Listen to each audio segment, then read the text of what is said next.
Clara had always wanted to visit the Cotswolds, but life had always got in the way. Work, deadlines, the feeling that there was never quite enough time. And so she had never been. Not until now. She found the cottage by accident, a cancellation, a last-minute decision. She almost did not book it.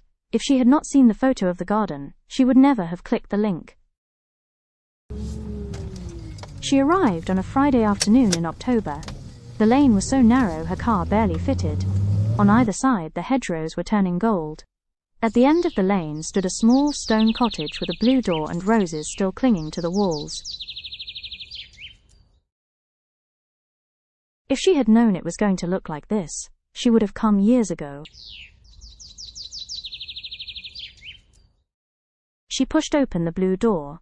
Inside there was a fireplace, a low sofa covered in a wool blanket, and a kitchen with a window that looked out onto the garden.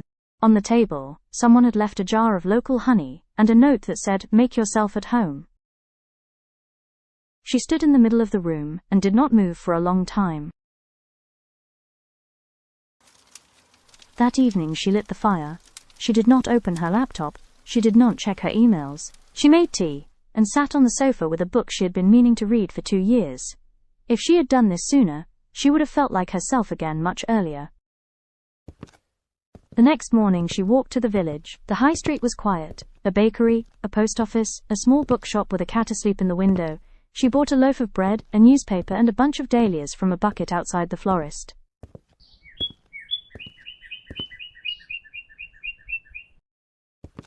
She walked back along the lane slowly, carrying her things. The air smelled of wood smoke and damp earth.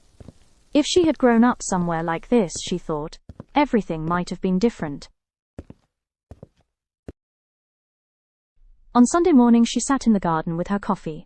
The garden was small but perfectly still. A robin landed on the wall beside her and looked at her without fear.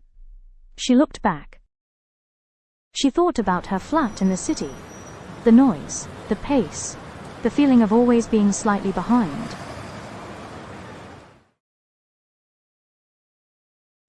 On Sunday afternoon she packed her bag slowly.